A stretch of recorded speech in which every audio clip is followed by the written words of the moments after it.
현철과 함께하는 바람트릭 디자인. 네, 서피스 애널리시스 살펴보고 있습니다. 이번에는 이렇게 생긴 M자도 보이고요. 오메가자인가요?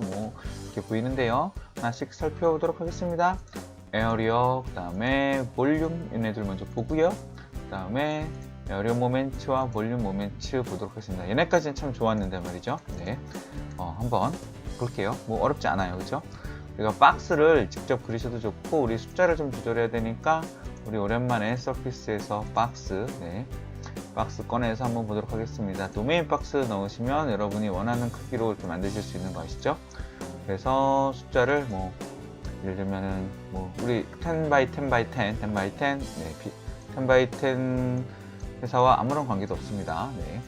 그래서 10x10으로 쭉 3개를 다 만들어 주시고요. 같은 거니까 같이 복사하셔도 좋고, 저는 이제 직육면체 하려면 좀 바꿔야 되니까 바꿔보겠습니다. 그래서 갑자기 에어리어인데 왜 이렇게 넣느냐, 궁금해 하실 분들 위해서 일단 넣으면 여기다 넣으면 뭐가 되겠어요? 볼륨 나오겠죠, 그쵸? 볼륨 나오고 딱 찍는 순간 여기 센터 팍 찍히네요, 그쵸? 센터 찍히는데 볼륨을 탁 넣었더니 볼륨 1000 나옵니다. 10 곱하기 10 곱하기 10 맞죠? 10x10 by10 하면 1000 나옵니다. 그런데 이거 왜 했냐면 이렇게도 동작이 돼요. 그리고 잠깐 꺼서 보시면 얘도 센터가 여기 찍히죠. 오잉? 이게 무슨 소리지? 그래서 보시면 센터 여기 찍혔는데 얘는 연결하면 600이 나왔습니다. 감 오셨나요? 그래서 그냥 평면형의 평면형의 서피스의 면적만 구해주는 것이 아니라 그냥 이런 입체의 면도 구해줘요. 다만 얘와 얘의 차이는 뭐겠어요? 얘는 이 내부가 솔리드 꽉 차 있다 라고 이해해서 이제 볼륨을 구해주는 거고요. 얘는 요 6개의 면이 붙은 거잖아요. 결국에는 그 6개의 면을 이렇게 구해주는 겁니다. 그래서 따로따로 구해서 다 더해주는 거죠, 내부적으로.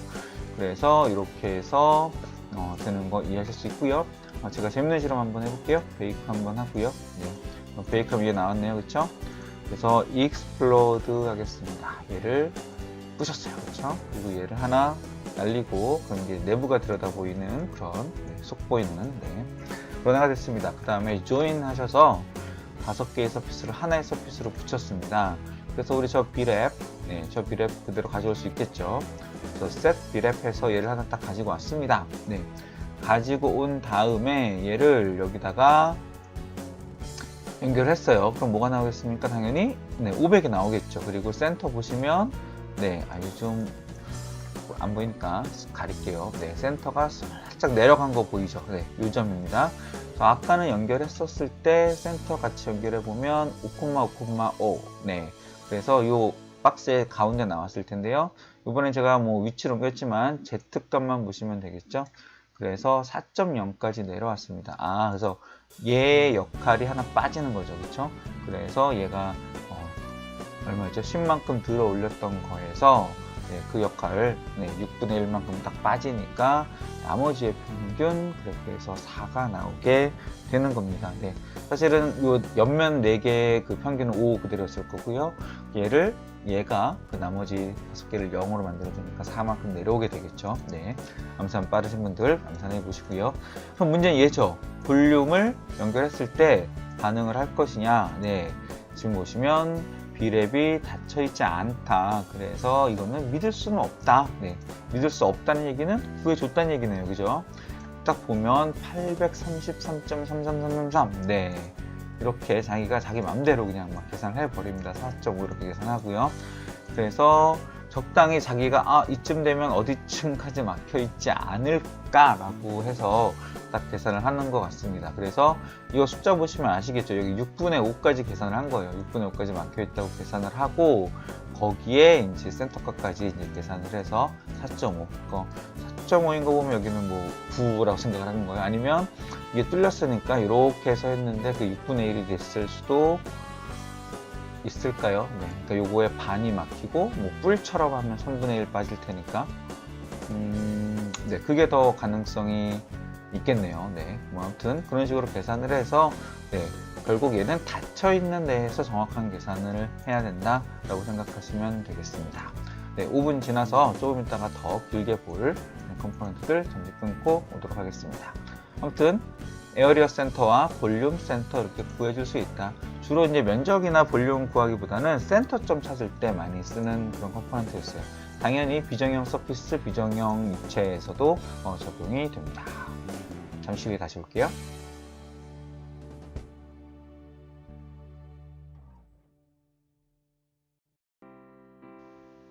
네, 현철과 함께하는 파람 트랙 디자인, 서피스 애널리시스에 살펴보고 있었습니다. 에어리어 볼륨 봤고요. 이제 에어리어 모멘트와 볼륨 모멘트 볼 건데요.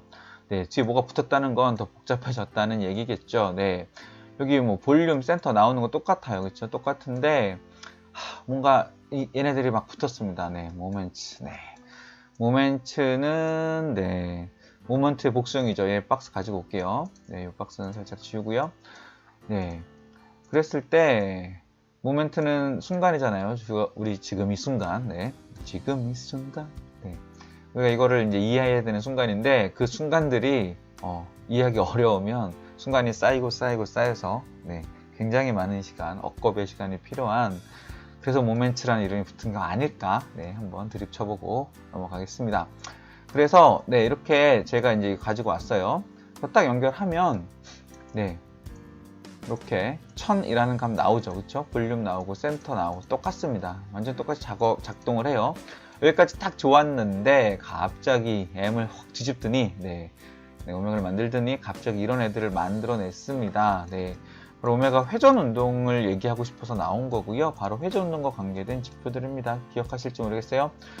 모멘트 오브 이너시아, 관성 모멘트라고 부르는 놈이고요. S는 보니까 세컨더리 모멘트 오브 이너시아. 저 뭐죠?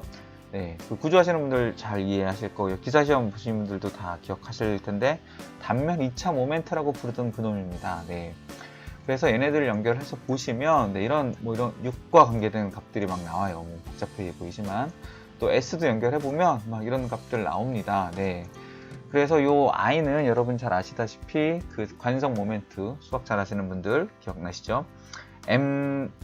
질량이랑 그 다음에 그 반지름 그 거리 곱해서 어떤 축을 기준으로 그 회전하려면 축이 필요하잖아요. 그 회전축으로부터 떨어진 거리, 그래서 mr 스퀘어를 적분하던 그 겁니다. 그래서 막 그 기본 도형들에 대한 그 공식들 있죠. 기억나시죠? 그 다음에 얘는 뭐 단면 2차 모멘트, 그 기사시험 공부하시는 분들 다 아시겠지만 뭐 BH 세제곱, 12분의 1, 6분의 1 이런 나오는 숫자들 기억하시는 분들 있을 겁니다. 그런 분들을 위해서 제가 또 이거 숫자 6으로 한번 싹 바꿔보겠습니다. 딱 바꾸는 순간 이제 숫자가 굉장히 간편해졌어요. 그쵸? 아, 여기에 내가 아는 정보들 다 숨어 있구나. 그래서 조금 이제 보시면 쉽게 아실 거예요. 그래서 이 세 개는 하나는 X축을 기준으로 했을 때 회전, 또 두 번째 거는 Y축을 기준으로 했을 때, 또 G축을 기준으로 했을 때, 그래서 그렇게 됐을 때 요 값들 이너시아 모멘트랑 그 다음에 단면 2차 모멘트랑 다 나온다는 거 여러분들 이해하시면 되고요. 숫자 계산 여러분 잘 하실 수 있죠, 그쵸? 그래서 BH 세제곱 이렇게 계산 한번 해보세요. 요거 곱하고 요거 세제곱하고 그럼 쓱쓱쓱 나눠지고 6 12분의 1 나눠지니까 5천 딱 나오죠, 그쵸? Y축을 기준으로 했을 때 그렇게 되는 겁니다. Y축의 수직한 평면으로 자른 거겠죠. 그 단면 2차 모멘트 같은 경우에는 어디를 중심으로 자르는 거냐면 요 점입니다. 요 점을 기준으로 센트로이드, 아까 여기 보면 센트로이드 나왔잖아요, 그쵸? 그래서 센트로이드를 기준으로 X축을 중심으로 회전하는 관성 모멘트, 그 다음에 X축의 수직인 평면으로 잘랐을 때 단면 2차 모멘트 이렇게 나오는 거죠. 이렇게 나오는 요 값들 여러분들 충분히 여러분들 실력으로 계산하실 수 있습니다. 여러분들이 또 계산하실 수 있는 거 뭐가 있을까요? 9나 이런 것도 계산해 보시면 좋고요. 그 다음에 나오는 거 뭐냐면 지레이션. 지레이션이 뭐예요? 지로 자이레이션, 라디 오브 자이레이션 나오잖아요, 그렇죠? 그러면 레디 오브 자이레이션 하면 바로 회전 반경을 이제 생각하면 되는데, 여러분 그 자이로, 이게 자이로 이렇게 들어가는 말이 다 이렇게 돈다는 뜻입니다. 이 회전 반경은 뭐냐면 이 질점들이라고 우리가 옛날에 불렀죠. 그 간단한 그 덩어리들, 작은 덩어리들, 그 질점들이 한 점에 모여 있다고 생각하고 그때 회전한다고 생각하면 그 점이 어디겠느냐라고 보는 거죠. 그래서 각각의 축, 아까 그 이너시아 모멘트 구할 때 네, X축을 기준으로 했을 때 거리, 지금 X축으로 했을 때는 이게 좁아졌으니까 더 멀리 있잖아요. 그죠? 그래서 요 값들이 나오고, 이거 올리면 당연히 똑같이 나오겠죠. 네. 지금 보시면 이 방향 바뀌어도 요건 바뀌지 않죠. 네, 동일하니까, 이 방향에서는 동일하니까 얘네들은 그 질점은 변하지 않는 겁니다. 그래서 요 그 거리가 이만큼 있을 때 얘네들은 사실 여기에 몰려 있다라고 생각하시면 되겠어요. 그래서 요 회전에 대한 이야기를 여기서 좀 하고 싶었던 것으로 이해하시면 되겠습니다. 별거 어렵지 않죠, 그쵸? 우리가 쓸 일은 잘 없을 거라는 거. 근데 만약에 뭐 구조적인 개념이나 아니면 운동과 관계된 그 작업을 하실 분들은 아마 이거 유용하게 쓰실 수 있을 겁니다. 다만 좀 잘 알고 쓰셔야겠죠. 예, 여러분 공부가 필요합니다. 그러면 관성 모멘트 잠깐 끊고 이제 에어리어에 대해서는 어떤 게 나오는지 한번 살펴보도록 하겠습니다.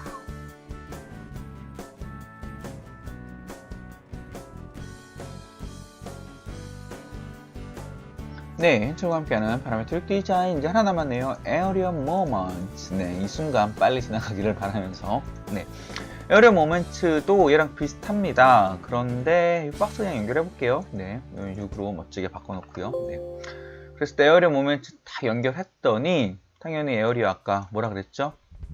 요 면적 나온다 그랬죠? 요거 10으로 올려놓을게요. 다시. 네, 여러분들 6 하는 거 좀 어려우신 분들. 네. 그래서 당연히 면적 6개니까 600 나오고요. 센터 똑같이 나옵니다. 똑같이 나오는데 똑같이 나와요. 뭐 이너시아 모멘트 나오고요. 그 다음에 관성 모멘트 죄송합니다. 단면 이차 모멘트 나오고요. 얘를 6으로 딱 바꿔봤더니 뭐 또 이런 일이 막 발생을 해요. 또 얘 다 6으로 바꿔볼까요? 네. 이제 우리가 좀 알만한 숫자들이 나오기 시작을 하는데 네, 아까 왜 그랬던 걸까요? 뭐가 문제일까요? 지금 보니까 뭐가 문제인지 감이 오시나요? 얘가 막 바뀌죠. 같이 바뀌죠. 네, 그 이유는 뭐냐면 네, 얘가 아까 에어리어 구할 때 600을 구해줬잖아요. 즉, 이 면이 있다고 생각을 하는 겁니다. 마찬가지로 이 에어리어 모멘트들은 관성 모멘트를 구하는데 아까 얘는 요거를 이 박스 안에 꽉 채워져 있다고 생각하고 그 질점들을 여기서부터 여기까지 다 적분하는 거죠. 그렇죠? 네, 적분 잊어버리고 다 계산하는 거죠. 그런데 얘는 요 내부는 비어 있는 거예요. 즉 껍질만 있는 겁니다. 오렌지 소갈맹이를 다 빼먹고 오렌지 껍질만 있는 거예요. 오렌지 껍질에 회전 모멘트를 구하고 있는 겁니다. 그래서 얘가 그 관성 모멘트를 구하고 있고 그 다음에 여기에 단면 2차 모멘트도 구하고 있는 겁니다. 예, 이제 감이 오시죠? 어떤 얘기인지. 그래서 여기에 그 X축으로 쟀을 때 얘의 관성 모멘트, 요 면에, 그 다음에 요 면의 관성 모멘트, 그 다음에 다시 이 수직한 면도 이제 적분할 수 있겠죠. 요 수직한 면들의 관성 모멘트들이 더해지는 거고요. 그 다음에 마찬가지로 단면 2차 모멘트도 X축으로 이렇게 잘랐어요. 그쵸? 잘랐을 때 구해지는 그 관성 모멘트를 구해주고 있는 겁니다. 근데, 단면 2차 모멘트를. 근데 어떻게 되겠어요? 요 면과 요 면에 대한 것만 나오겠죠. 그쵸? 네, 그렇게 돼서 구해지는 겁니다. 그래서 뭐, YG를 한번 안 바꾸고 이렇게 쓱, 네, 바꿔보니까, 그거 아니네요. 네, 잘못 얘기했습니다. 네. 옆면까지도 해서 같이 구해주는 것 같습니다. 1080이 나오려면 그렇게 돼야 되겠죠? 네. 그래서 지금 보시면 얘를 이렇게 0으로 쫙 만들어 볼게요. 그러면 어떻게 돼요? 네. 0으로 만들면 이게 면이 나오겠죠. 그쵸? 이 면에 대한 관성 모멘트가, 단면 2차 모멘트가 108이 나옵니다. 그래서 네, 108 왜 나오는지 감 오시죠? 6을 4제곱 한번 해보세요. 6을 4제곱 한번 해보시고 그거를 12분의 1로 나눠 보시면 네, 그러면은 나오겠죠. 6 하나 없어지니까 3개 곱하면 얼마죠? 216이잖아요. 그쵸? 3번 제곱하면 그래서 이렇게 나오는 거고요. 예, 그 다음에 이렇게 되면 요 면에 대한 것도 단면 2차 모멘트를 네, 요 면에 대해서 우리가 구할 수 있으니까 그런 것들이 더해진다고 생각하면 되겠습니다. 그래서 네, 이렇게 만들었을 때 이렇게 나오고요. 그래서 중요한 건 여기랑 다시 비교를 해보겠습니다. 네, 여기랑 비교를 여기가 아니네요. 네, 여기랑 이렇게 비교를 해보시면 네, 이거는 여기 꽉 차 있을 때 네, 그때 구해 주는 거고 그 다음에 여기서는 그 면들이 어떻게 되어 있다? 네. 그 면들이 이 면에 그 질점들이 다 들어가 있다 라고 할 때 우리가 단면 2차 모멘트를 구해주는 거다 라고 이해를 하시면 되겠습니다. 그러니까는 사실은 네, 요거는 우리가 면들을 다 6개가 있으면 6개를 다 더해서 그렇게 계산하는 거라고 생각할 수가 있겠죠. 네, 그렇게 생각하시면 되겠고요. 네, 그 다음에 여기 보면 에러가 나오는데 네, 기본적으로 이런 정육면체들은 이게 사실 뭐 값이 이렇게 나왔지만 0이에요. 네, 이게 10의 마이너스 12제곱인 거잖아요. 그쵸? 얘네는 12제곱까지 갔고요. 그런데 뭐 얘는 그냥 이 범위가 톨러런스보다 작아서 0이 나왔고, 그 다음에 저 값들을 만약에 우리가 9나 이런 것들 9로 한번 해보겠습니다. 9로 해보면, 네, 그 값들이 실제로 9는 굉장히 잘 나오네요. 네. 그런데, 네, 이런 식으로 값들이 나오게 됩니다. 네. 저렇게 작게 나왔던가요? 네. 그래서 이제 보통은 당연히 이제 에러율이 없어야 되겠지만 이상적인 거니까요. 네. 반지름이 커지니까 이게 갑자기 높아졌습니다. 네. 왜 그럴까요? 반지름이 작을 때는 이렇게 되고요. 그래서 그 에러율이, 그 오차율이 얼마나 된다는 거 이렇게 보여드리려고 했습니다. 그래서 이런 정도의 오차가 있더라. 네. 라고 생각하시면 되겠고요. 마찬가지로 이 구에 대해서도 겉 껍질과 그 다음에 껍질에 이제 모든 질점이 있는 경우와 그 다음에 여기 있는 그 솔리드가 다 채워져 있는 경우 이렇게 두 개 나눠서 계산해 주더라 라고 기억하시면 되겠습니다. 그리고 이제 조금 뭐 이렇게 복잡한 회전 운동 이렇게 신경 안 쓰실 분들은 이거 대신에 그냥 이거 써도 괜찮으실 것 같습니다. 네. 그러면 여기서 복잡한 4개의 계산 마무리하고 이어서 나머지 에어리어 애널리시스 컴포넌트들 살펴보도록 하겠습니다.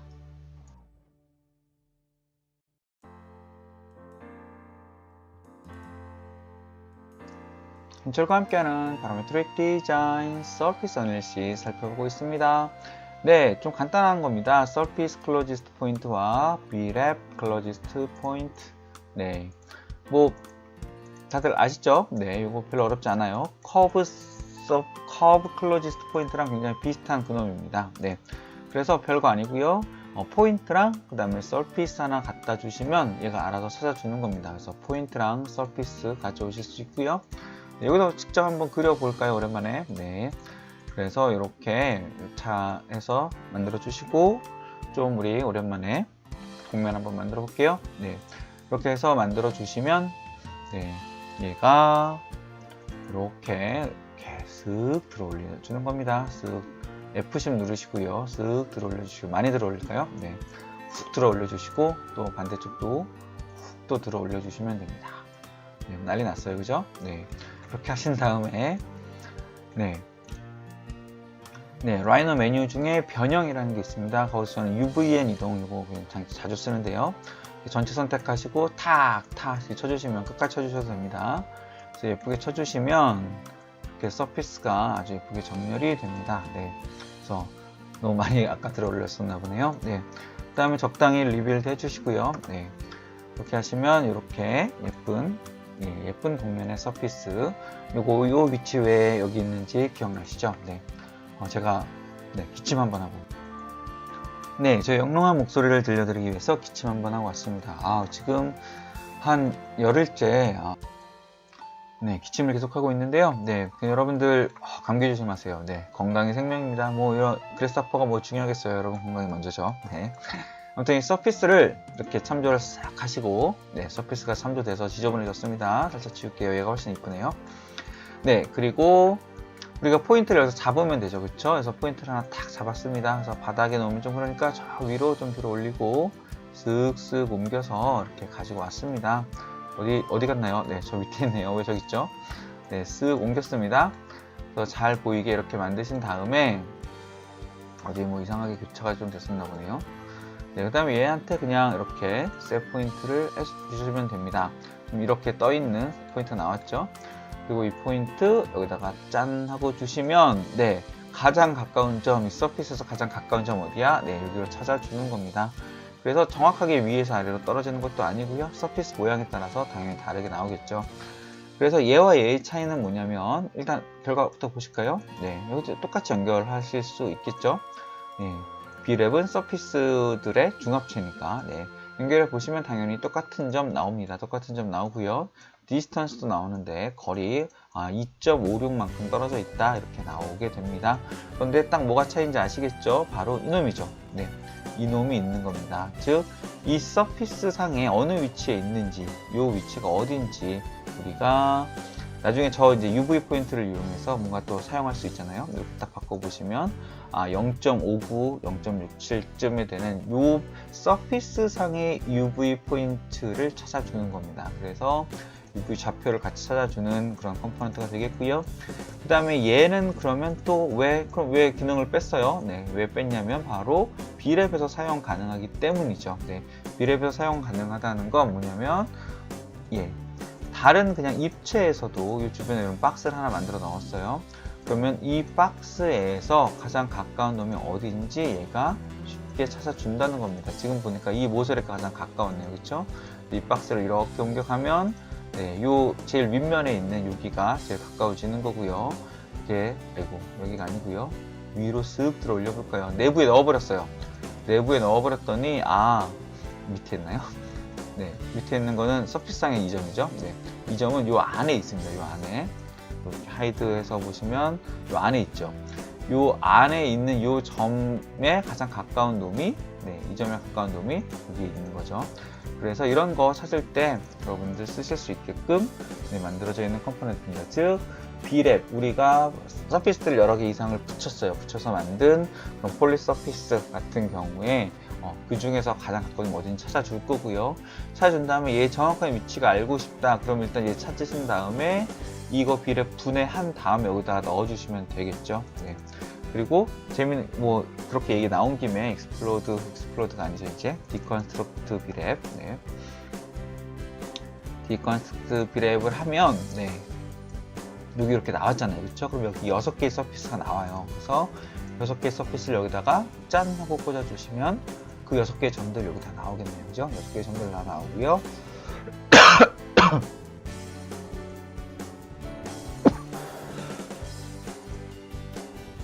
네, 박스이기 때문에 비슷한 UV 좌표들 이렇게 나왔고요. 실제 포인트는 이 점들이겠죠. 네, 여기 있는 이 점들. 그래서 좌우를 이렇게 사방으로 이렇게 내가 삼지창을 탁 3번 창을 꽂았으면 이렇게 나오는 거고요.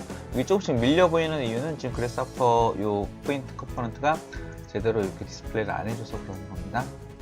네, 그리고 그 중에 얘랑 가장 가까운 놈은 어디였는지 보시면 요 놈이었던 거죠. 그렇죠? 이런 식으로 찾아주실 수가 있겠습니다. 그러면 우리가 그 서피스상에서도 UV 포인트 어느 놈인지 찾아주실 수 있겠죠. 그래서 우리 클로지스트 포인트 가장 가까운 점 찾을 때 쓴다. 네.